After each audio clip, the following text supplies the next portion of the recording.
aan gudbinay oo la daawaday cajalkii waxaa noo soo baxday in nala ka gardarnaa wiilkii kabtanka ahaa ee la siiyey calaamadda casaanka ahaa ama red cardkii waa laga cafiyey taasna waxay caddaynaysaa in nala ka gardarnaa ay caddaynaysaa inaan guul u galannina adinka ayaa markhaati ka ah waxaanaan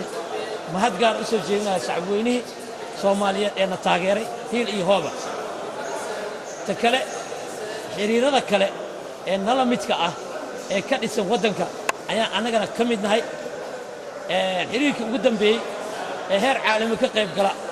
wuxuu ahaa ciyaaraha fudud oo aan ku soo dhoweynay dalka ingiriiska xiriirka ku xigay wuxuu hadda yahay waa xiriirkan maanta aan la joogno tunisiya waa xiriirka kubad cagyaraha waxaan nahay dad kala dambeeya is-aaminsan hadalkayga waxaan ku soo gabagabaynayaa soomaali baa leh wixii dhiiglahow kaca saacad kadib waxaa dhici doona ciyaartii ugu dambaysay ay ciyaari doonaan soomaaliya iyo bosniya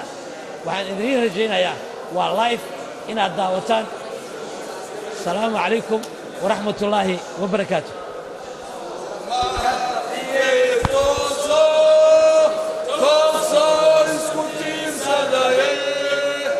Adbatina